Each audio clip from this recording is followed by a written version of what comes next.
Assalamualaikum warahmatullahi wabarakatuh. Selamat Waalaikumsalam. sore semuanya. Selamat sore teman-teman. Selamat sore yang terhormat Ibu Sri Juwita Ningsih. Eh, kam- saya menjadi moderator pada presentasi kali ini untuk rekan-rekan dari kelas A bisa dipresentasikan share screen. Waktunya 10 menit, kelas B 10 menit, dan kelas RKI 10 menit. Total untuk 3 kelas 30 menit dengan pembagian materi yang sudah disepakati bersama. Untuk kelas A dipersilahkan.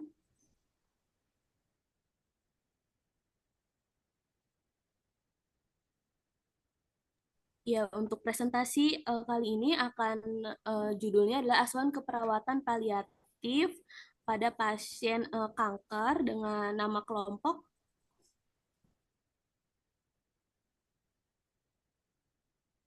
Oke, skip aja, lanjut. Ya, baik, kita lanjutkan dari teman presentasinya 10, 15, 20. Terima kasih. Oke, baik. Terima kasih moderator atas kesempatannya. Di sini saya akan mulai.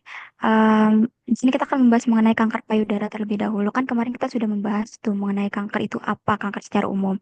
Nah, sekarang kita akan spesifikasikan lagi ke kanker payudara.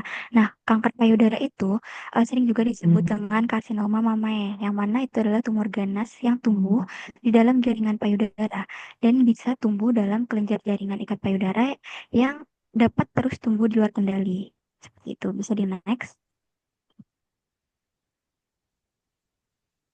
Oke, selanjutnya ada etiologi dari kanker payudara itu sendiri. Yang pertama ada faktor genetik. Jadi wanita yang memiliki keturunan atau memiliki keluarga dengan riwayat kanker payudara itu memiliki sekitar 2 kali lipat resiko terkena kanker payudara dibandingkan dengan wanita tanpa ada riwayat kanker payudara di keluarganya. Nah, salah satu gen yang diturunkan dari keluarga yang memiliki riwayat kanker payudara itu adalah gen BRCA1 dan BRCA2. BRCA2.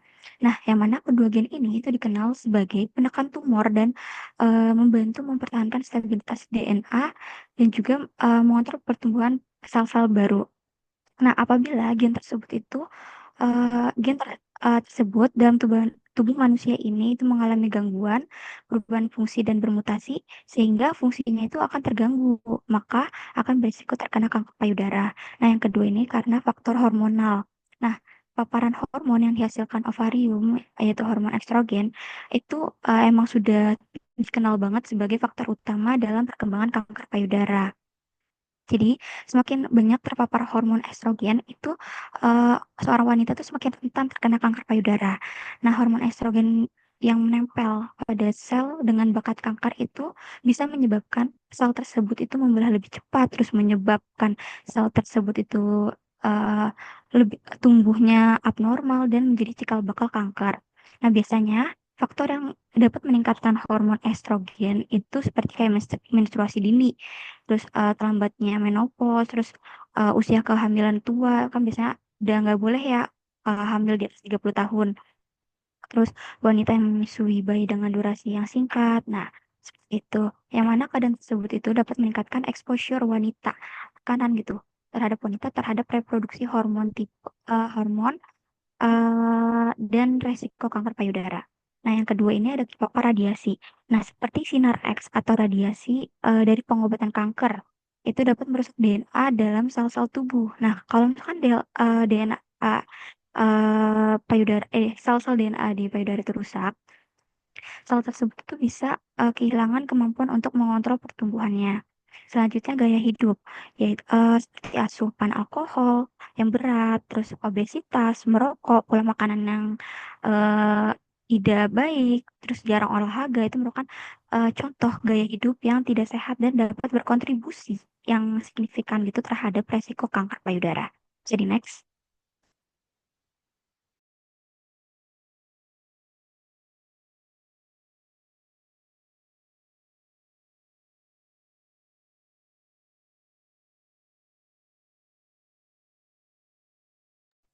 Ya, baik. Selanjutnya ini ada stadium pada kanker payudara. Untuk yang pertama ini ada karsinoma in situ. untuk karsinoma in situ ini terbatas pada kelenjar penghasil susu di dalam payudara, jadi belum menyebar ke jaringan payudara di sekitarnya. Lalu untuk stadium 1 ini, tumornya itu berdiameternya lebih kecil atau sama dengan 2 cm. Nah, untuk yang stadium 2 itu antara 2 sampai 5 cm.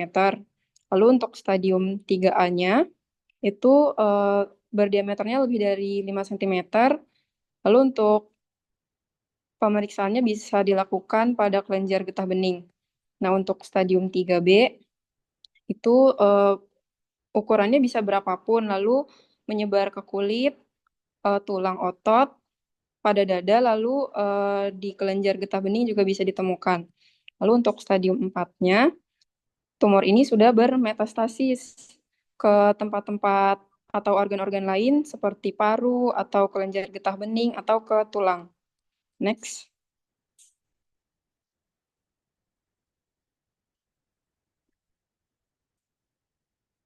Iya, cara menentukan stadium selain yang sudah disebutkan tadi itu bisa dengan sistem TNM. Untuk T-nya ini tumor atau benjolan, jadi yang diukur adalah benjolannya.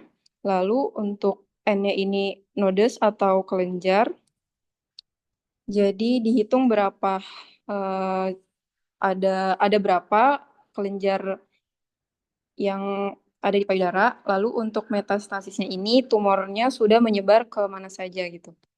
Bisa di next.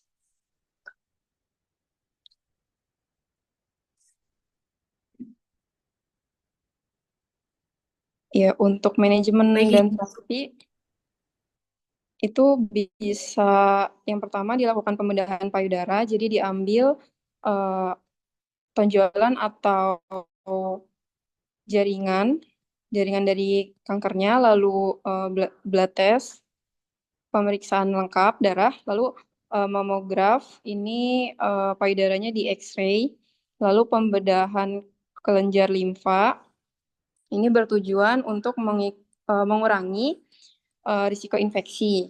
Lalu dilakukan juga systemic treatment, jadi dokter ini menggunakan obat yang diberikan dalam bentuk pil atau injeksi untuk mencapai sel kanker yang telah menyebar gitu.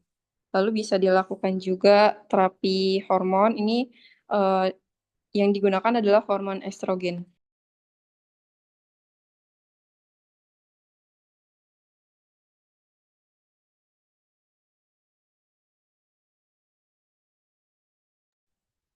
ya baik. Terima kasih kepada kelas A atas presentasinya. Dari kelas B bisa ditutup dulu share screen-nya. Untuk kelas B silahkan share screen konsep asuhan keperawatan.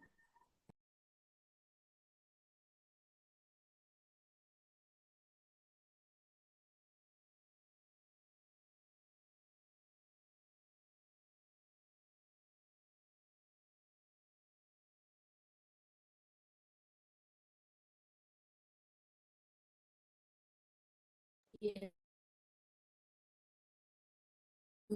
teman-teman bisa di share screen asuhan keperawatannya.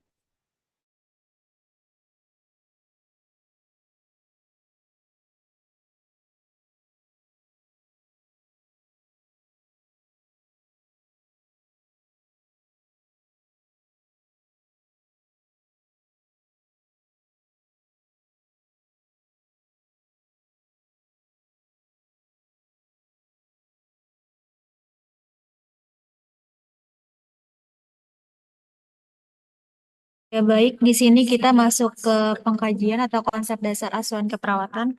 Pertama ada identitas pasien, yang kedua ada anamnesia, yaitu kebanyakan dari kanker ini ditemukan jika telah teraba oleh wanita itu tersendiri, maka pasien akan datang dengan keluhan rasa sakit, tidak enak atau tegang di area sekitar payudara. Yang ketiganya dari riwayat kesehatan saat ini. Biasanya klien masuk ke rumah sakit karena merasakan adanya benjolan yang menekan payudara, adanya ulkus, kulit berwarna merah dan mengaras hingga bengkak dan nyeri. Lalu yang keempat ada riwayat kesehatan dahulu, yaitu pemakaian obat-obatan, termasuk pil KB, jangka waktu yang lama dan riwayat minors atau jumlah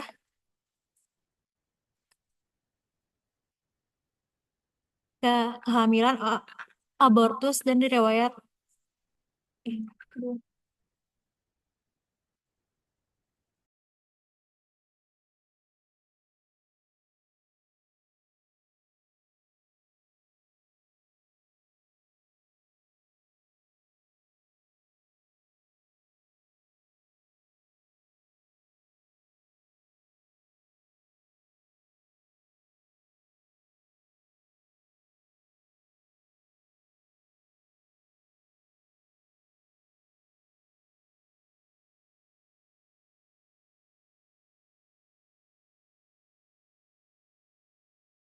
Ya, slide selanjutnya.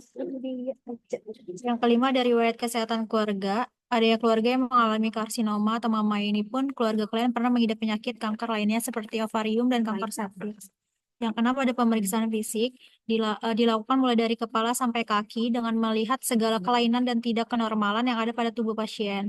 Yang ketujuh ada pemeriksaan kesehatan fungsional seperti aspek fisik, biologis, psikososial, dan spiritual. Yang delapan ada pengkajian psikologis pada perawatan paliatif dan pemeriksaan penunjang.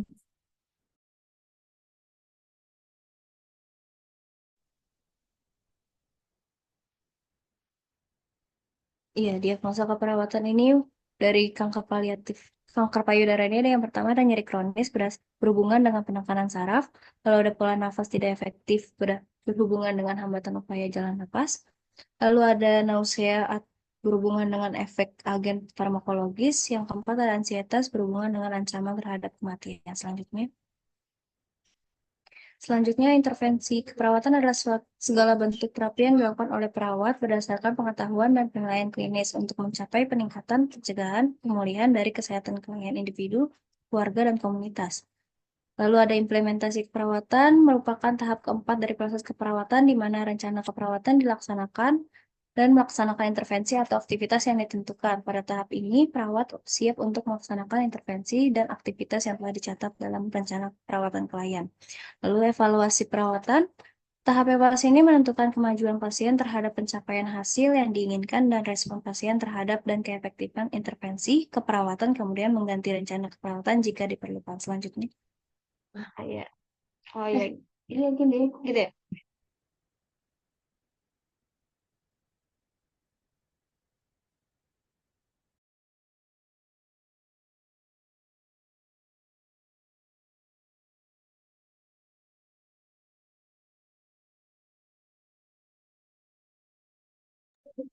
Ya, selanjutnya ada prosedur tindakan.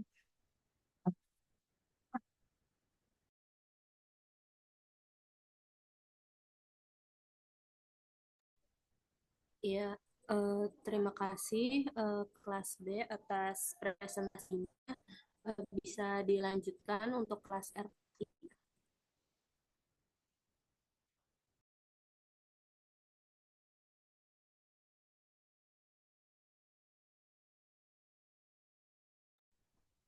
Ya, untuk kelas RKI, silakan untuk share screen.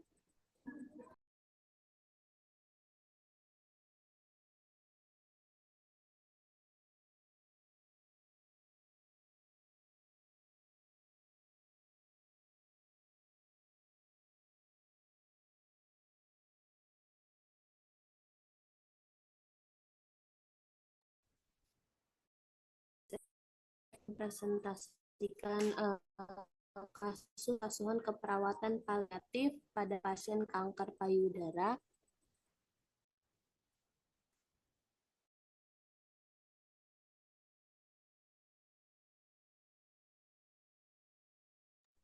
Ya, untuk teman-teman kelas RKI dipersilahkan untuk presentasi 10 menit dari sekarang 15.35.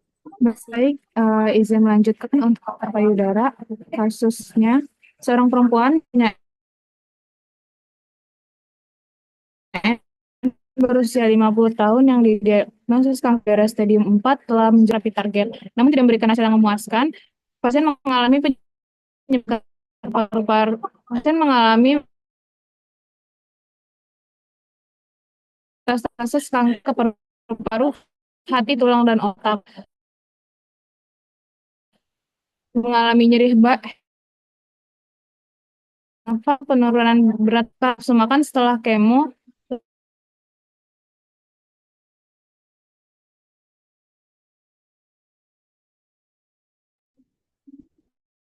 Oke, nyeri yang dirasakan seperti tajam dan berdenyut di area payudara dan punggung bawah dan semakin parah ketika bergerak berbaring dengan skalanya 9.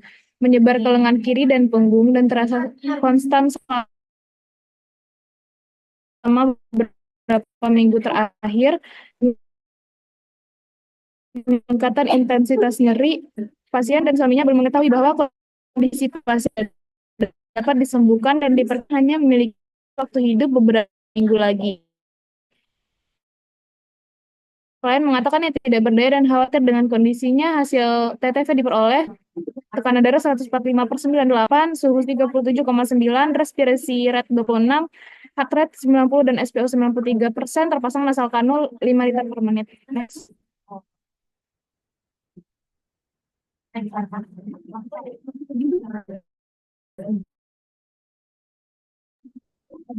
Next.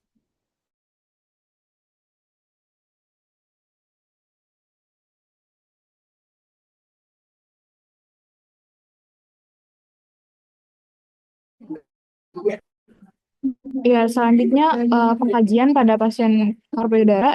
Berikut ada identitasnya. Lalu untuk pengkajian terbagi kepada 4 elemen. Boleh sebelumnya.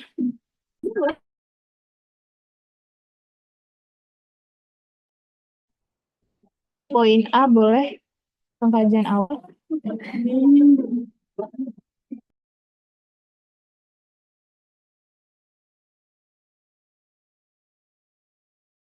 Iya, sebelumnya apa ya? Oke, yang pertama dari riwayat kesehatan. Untuk penyakitnya saat ini, beliau mengalami kanker payudara stadium 4, metastasis ke paru-paru, hati dan tulang, serta otak. Lalu Nyonya N mengalami nyeri hebat, sesak nafas, mual muntah, penurunan berat badan, lemah, dan kejang. Lalu untuk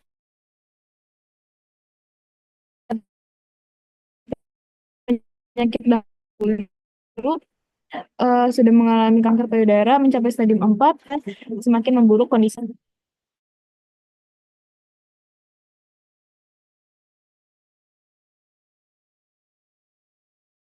Untuk riwayat pengobatannya sama. Lalu untuk pengkajian kesejahteraan fisiknya, rasa sakit yang dirasakan semakin parah saat bergerak atau berbaring, nyerinya terasa tajam dan berdenyut di area payudara bawah, nyeri menyebar ke lengan kiri dan punggung, skala 9, nyeri terasa konstan dengan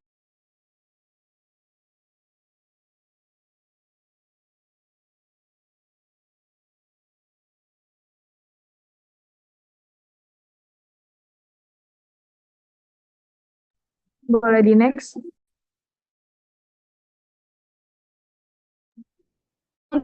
Untuk kelelahan, untuk kelelahan, Nyonya N merasa lelah karena sakit yang dirasakannya, sulit bergerak. Lalu untuk pernafasannya sesak nafas dengan respirasi 26 kali per menit. Untuk gastrointestinal, pasiennya mual muntah. Lalu untuk neurologisnya, pasien sempat mengalami kejang di seluruh tubuhnya dan ingin meninggal dengan tenang. Di next.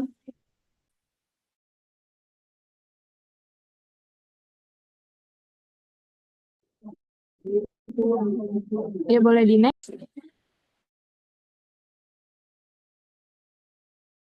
Ya, selanjutnya akan saya lanjutkan. Di sini ada pengkajian kesejahteraan sosial. Yang pertama ada dukungan keluarga yang dimana Nyonya N ini hanya tinggal bersama suaminya yang merupakan pengasuh utama yang merawat Nyonya N sehari-harinya. Dan juga anak-anak Nyonya N ini hidup rantau, jadi dia tidak tinggal di rumah. Selanjutnya ada dukungan sosial dan emosional yang dimana Nyonya N dan suaminya ini bilang kalau tidak memiliki tetangga yang terdekat yang bisa merawatnya juga perawatnya yang menjenguk gitu. Nyonya N hanya bisa diam di rumah karena penyakitnya dan Nyonya N merasa sangat kesepian dan tidak tenang karena hanya dirawat oleh suaminya. Selanjutnya ada keprihatinan praktis dan perencanaan perawatan lanjutan. Di sini kita bisa lihat ya perencanaan perawatan lanjutannya karena pasien dan suaminya juga belum mengetahui bahwa kondisi pasiennya ini sudah tidak dapat disembuhkan. Adapun perencanaan perawatan lanjutannya itu kontrol gejala, manajemen nyeri dan pernapasannya. Lalu terapi paliatif yang berfokus pada perbaikan kualitas hidup dan pengelolaan gejala tanpa mengutamakan pengobatan penyembuhan. Next. Yang selanjutnya ada dukungan emosional, yaitu menjadwalkan sesi konseling untuk membantu pasien dan keluarganya. Lalu ada dukungan sosial, yang dimana mengajak Nyonya N bergabung dengan kelompok dukungan kanker untuk berbagi pengalaman dan mendapatkan dukungan dari orang-orang banyak. Lalu ada perencanaan akhir hayat, yaitu dimana mendorong Nyonya N untuk mendiskusikan dan mendokumentasikan keinginan tentang perawatan akhir hayat termasuk keputusan DNR jika diperlukan. Selanjutnya ada manajemen stres dan kesejahteraan yang dimana mengintegrasikan teknik relaksasi seperti meditasi atau yoga untuk membantu Nyonya N mengatasi stres dan meningkatkan kesejahteraan emosional. Next.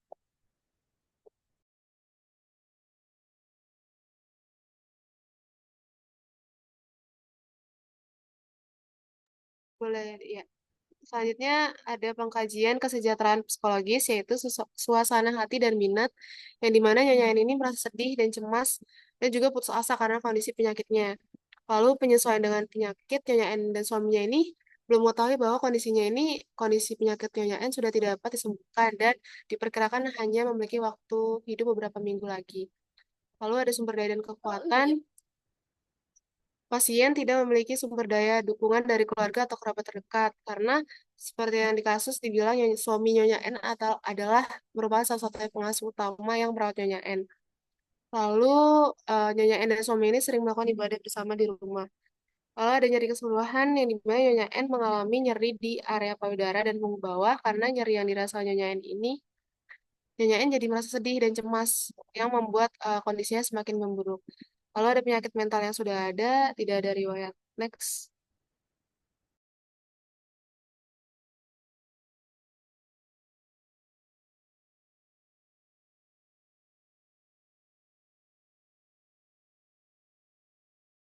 Selanjutnya ada pengkajian kesehatan spiritual, yaitu sumber harapan yang dimana kehadiran dan dukungan dari suami klien.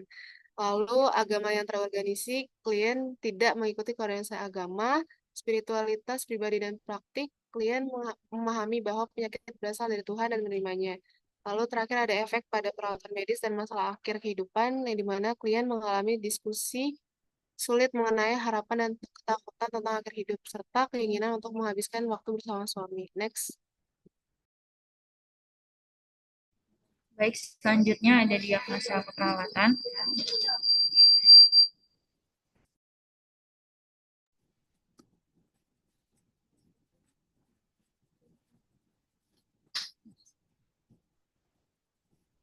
Di sini ada data fokusnya.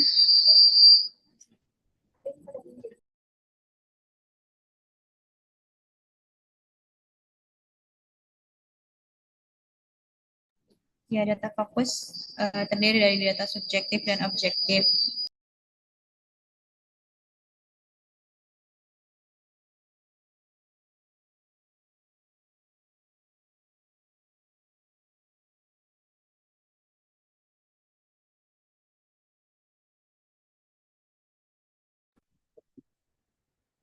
Ya, baik. Dilanjutkan. Data fokusnya ada data subjektif dan objektif, di mana subjektif yang tadi sudah dikaji. Yang pertama ada pasien mengatakan telah menjalani berbagai macam pengobatan seperti kemoterapi, hormonal terapi, dan terapi target, namun tidak memberikan hasil yang memuaskan. Lalu ia mengatakan mengalami nyeri hebat, sesak nafas, mual, muntah, penurunan berat badan, lemas, dan kejang. Lalu di sini dikaji untuk nyerinya pakai RST. Yang pertama, nyeri akibat kanker stadium 4, nyeri dirasakan pasien seperti tajam dan berdenyut di area payudara dan punggung bawah dengan skala 9 dari 0 sampai 10. Lalu time-nya nyeri menyebar ke lengan kiri dan punggung dan terasa konstan selama beberapa minggu terakhir dengan peningkatan intensitas nyeri di malam hari. Klien mengatakan ia sulit memiliki harapan dan ketakutan tentang akhir hidup serta keinginan untuk menghabiskan waktu bersama suami. Lalu ia mengatakan merasa sedih, cemas, dan putus asa karena kondisi penyakitnya. Lalu data objektifnya, pasien tampak mengalami penyebaran kanker ke paru-paru, hati, tulang, dan otak. Didapatkan hasil tanda-tanda vitalnya, di mana tekanan darah 145 per 98 mm air raksa dan suhunya 37,9 Celcius, RR-nya 26 kali per menit, heart rate-nya 90 kali per menit, saturasinya 93%, Tampak klien terpasang nasa kanul 5 lpm. Klien tampak sesak, meringis, tidak nyaman, cemas, dan tampak ingin bersama suaminya. Iya.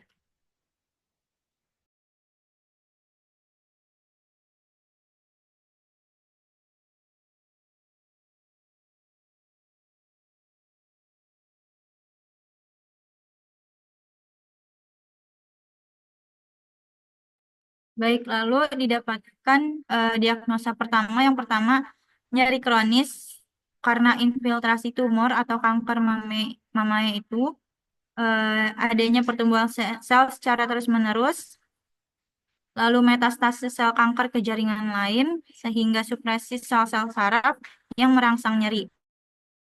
Dan nyeri berlangsung lebih dari 3 bulan dalam kasus ini, sehingga didapatkan diagnosa keperawatannya nyeri kronis. Next.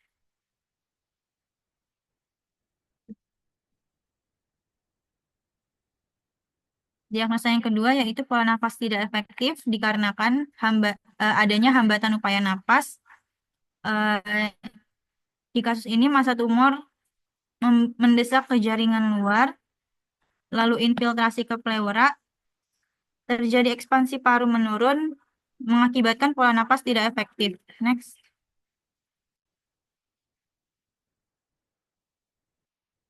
Diagnosa ketiga defisit nutrisi karena faktor psikologis atau stres dan ketidakmampuan mengabsorpsi nutrien. Dari kemoterapi, pasien mengatakan ia mual muntah sehingga nausea, lalu kebutuhan nutrisinya tidak tercukupi. Terjadi penurunan berat badan sehingga terjadi defisit nutrisi. Next.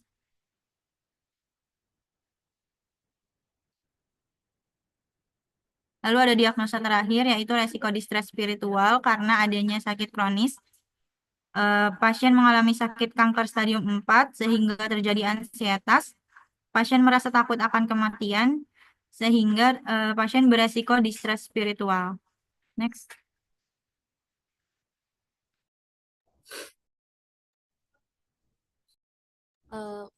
Mohon maaf, RKI. Baik, selanjutnya adalah intervensi. Intervensi ini merupakan tahap ketiga dari proses keperawatan ya teman-teman. Bisa saya lanjutkan?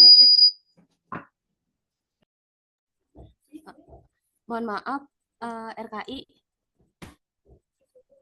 Iya, mohon maaf Ibu, ini RKI masih ada intervensi. Apakah dilanjutkan aja apa? Intervensinya mewakili aja dari yang sebelumnya cukup. Ini ada 3 intervensi ya? Atau ini tahap ketiga? Izin Ibu, ini baru intervensi, belum implementasi Ibu. Oke, diringkas aja ya. Kan harus diperkirakan 10 menit selesai. Coba diringkas. Ya, baik. Untuk intervensi dari keempat diagnosa itu, Salah satunya aja yang diangkat. yang pertama itu ada nyeri kronis. Jadi tadi kan diagnosanya nyeri kronis ya. Nah, intervensinya adalah manajemen nyeri di mana kita melakukan intervensi itu berdasarkan dengan karakteristik, lokasi, durasi, frekuensi, dan sebagainya seperti PQRST yang telah kita pelajari sebelum-sebelumnya. Terus kita juga menanyakan skala nyerinya gimana, terus kita cari tahu respon nyeri nonverbal dan bagaimana sih yang memperberat dan memperingan nyerinya itu faktornya apa saja. Bisa jadi dari faktor di luar lingkungan pasien seperti itu. Dan di sini kita juga menambahkan identifikasi pengaruh budaya terhadap respon nyeri. Karena dalam palliative care, aspek budaya merupakan salah satu aspek yang penting untuk diperhatikan. Mengingat yang minggu awal-awal perkuliahan paliatif itu kan ada pengaruh budaya terhadap paliatif ya. Lalu untuk yang selanjutnya itu ada pola nafas tidak efektif. Di sini kita pakai manajemen jalan nafas karena kan di sini di kasus kankernya itu udah metastase ke paru-paru. Jadi makanya di sini kita mengangkat intervensi tersebut karena diagnosanya adalah pola nafas tidak efektif. Selanjutnya ini ada defisit nutrisi karena pada pasien kanker ini kan sering menjalani kemoterapi sehingga nafsu makannya berkurang dan pada pasien yang di kasus ini tuh mengalami mual dan muntah. Makanya kita mengangkat diagnosa defisit nutrisi dan intervensi keperawatannya adalah manajemen nutrisi. Selanjutnya yang terakhir itu di stres spiritual karena di sini pasien mengatakan tidak punya makna hidup lagi dan merasa cemas gitu ya. Makanya di sini ada di stres dan spiritualnya karena pasien udah dalam tahap terminal. Di sini seperti biasa intervensinya itu adalah sama dukungan perkembangan spiritual kayak sediakan lingkungan yang tenang untuk refleksi dan kita juga memfasilitasi untuk kegiatan spiritual pasien tersebut. Untuk intervensinya itu aja teman-teman. Untuk selanjutnya adalah evaluasi bisa dilanjutkan oleh teman. Langsung aja, nggak usah tukar-tukar jadi lama. Udah lanjutin aja.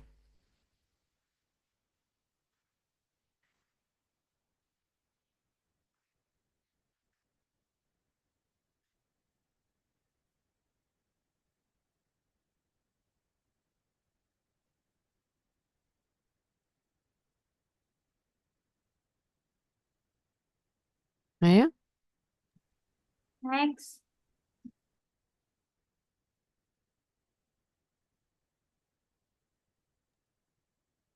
Ya, selanjutnya diagnosa keperawatan nyeri kronis untuk hari kedua. S-nya itu pasien mengatakan skala nyeri 8. Eh, seperti biasa kita juga pakai PQRST. Nyeri akibat kanker payudara stadium 4. Nyeri dirasakan pasien setelah tajam dan berdenyut.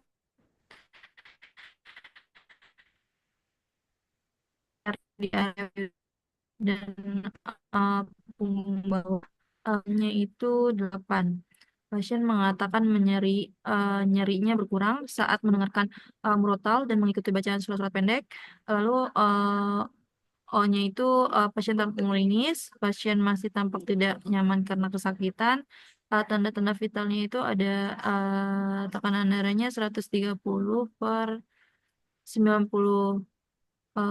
Terus suhunya itu 36 36,9 derajat Celcius, RR 23 kali per menit, heart rate-nya 89, SPO-nya 96. Untuk masalah teratasi sebagian, intervensi dilanjutkan. Next.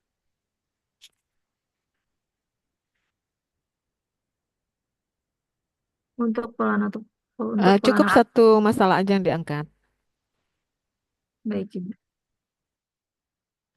Waktunya sudah habis.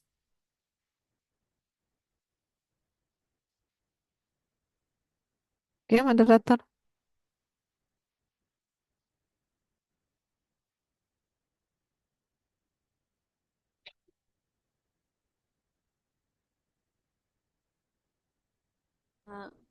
Ya, baik. Terima kasih teman-teman dari kelas.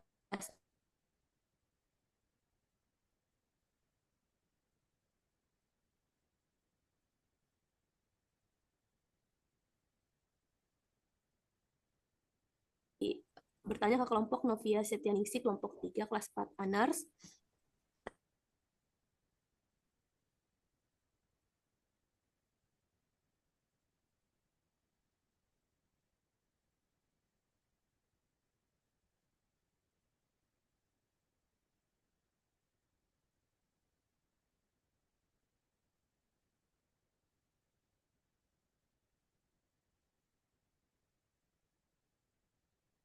Ya, moderator.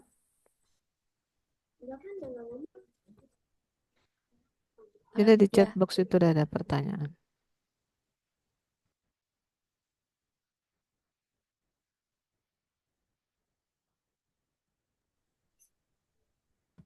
ya mohon maaf terlempar.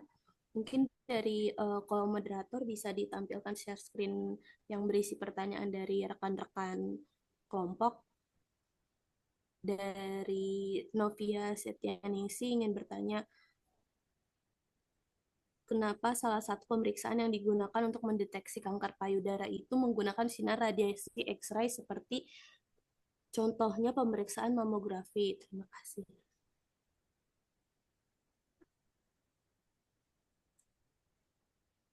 Bagi rekan-rekan kelompok juga bisa menjawab dan teman-teman yang ingin bertanya dipersilahkan untuk bertanya.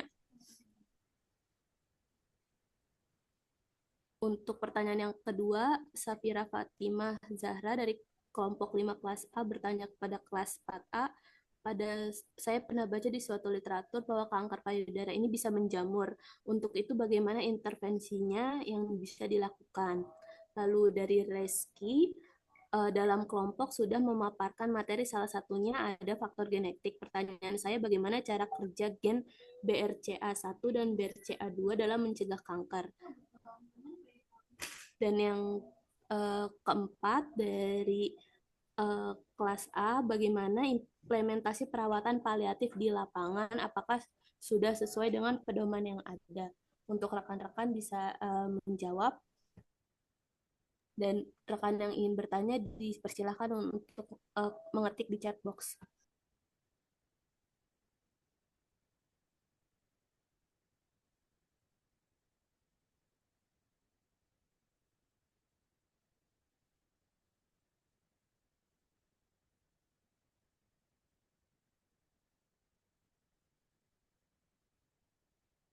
Ya, untuk Bismil Hanifah dipersilahkan. Ya, izin ya moderator, izin membantu jawab pertanyaan dari Reski Indah Putri. Ini suara saya kedengaran? Terdengar.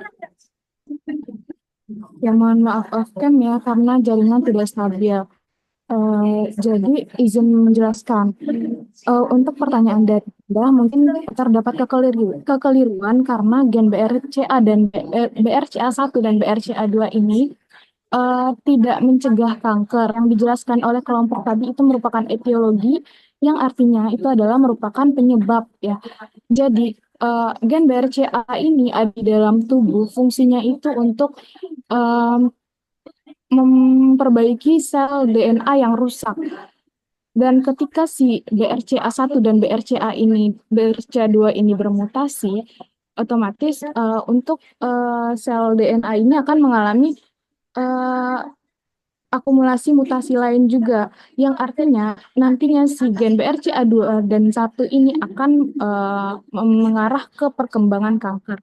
Mungkin seperti itu. Kalau dari kelompok kelas A ada yang mau ditambahkan, dipersilakan.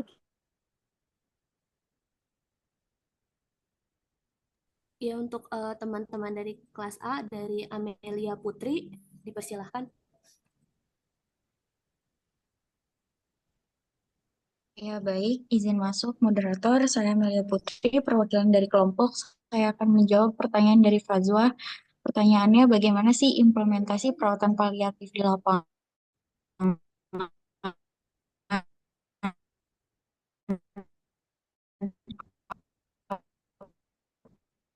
Masih bisa melakukan implementasi paliatif ini, kita tidak.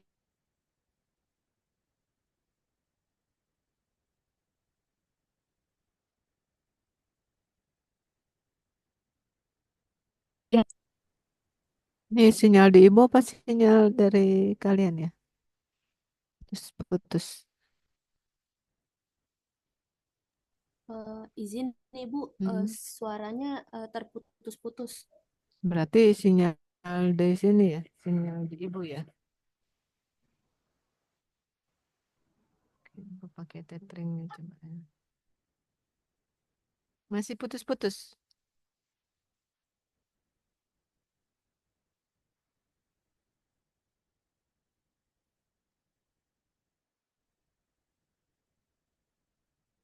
Ya, suara ibu sudah terdengar? Halo? Terdengar Ibu. Oke, udah aman ya. Silakan lanjutkan.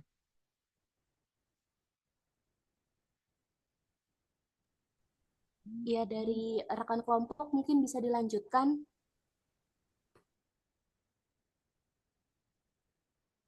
Ya, izin masuk, Mod. Ya, saya Adinda Dwi, perwakilan dari kelompok, ingin menjawab pertanyaan dari Novia. Jadi pertanyaannya itu, kenapa salah satu pemeriksaan yang digunakan untuk mendeteksi kanker payudara itu menggunakan sinar radiasi X-ray? Seperti contohnya pemeriksaan mamografi, padahal itu kan salah satu penyebab terjadinya kanker payudara itu karena terpapar radiasi. Ya, jadi pemeriksaan X-ray ini seperti mamografi ini penting untuk mendeteksi kanker payudara sejak dini, meskipun ada resiko radiasi. Jadi, para tenaga kesehatan ini pastinya akan mengatur dosis radiasi yang digunakan. Dan biasanya ini akan diset sangat rendah dalam radiasinya. Dan manfaatnya ini dalam menemukan kanker ini lebih besar dibandingkan dengan resikonya, terutama jika dilakukan secara teratur. Mungkin dari kelompok cukup.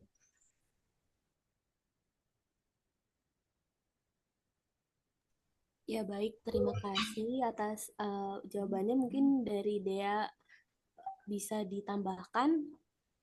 Baik, izin masuk ya. Saya akan menjawab pertanyaan dari Safira.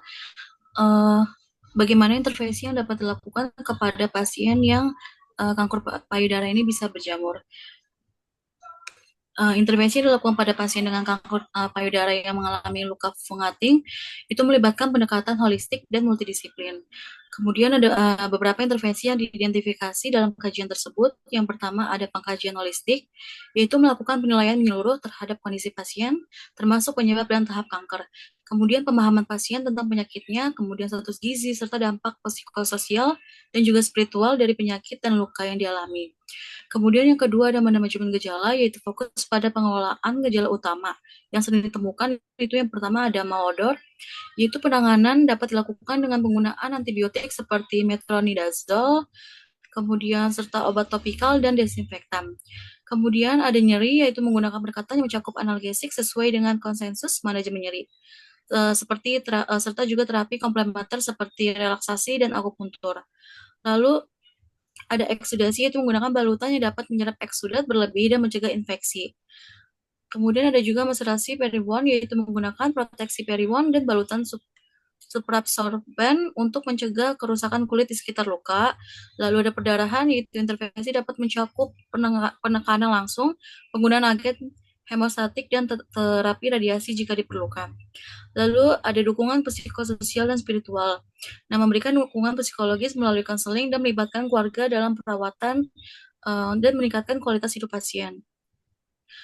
Kemudian untuk pendekatan paliatifnya itu mengintegrasikan perawatan paliatif untuk meningkatkan kualitas hidup pasien dan juga memberikan perawatan sportif yang sesuai dengan kebutuhan pasien di tahap akhir kehidupan. Nah, intervensi ini itu bertujuan untuk mengurangi gejala, meningkatkan kualitas hidup, dan memberikan dukungan yang komprehensif bagi pasien dan keluarganya. Apakah sudah cukup?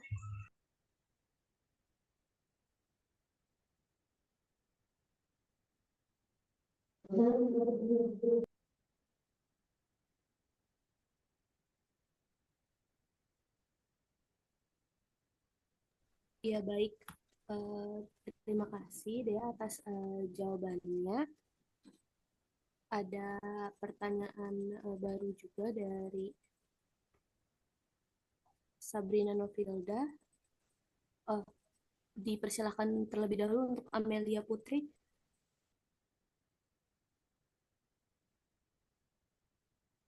Ya, baik. Terima kasih. Sebelumnya moderator, saya izin melanjutkan jawaban yang tadi sempat bermasalah karena jaringan. Untuk pertanyaan dari Fazwa, jawabannya menurut kelompok itu kita masih bisa melakukan implementasi melalui pedoman SDKI, SIKI, SLKI. Tapi di konteks paliatif, kita tidak hanya memperhatikan fisiknya saja, tapi kita juga memperhatikan aspek sosial, psikososial, spiritual, dengan menerapkan prinsip komunikasi yang baik pada pasien perawatan paliatif.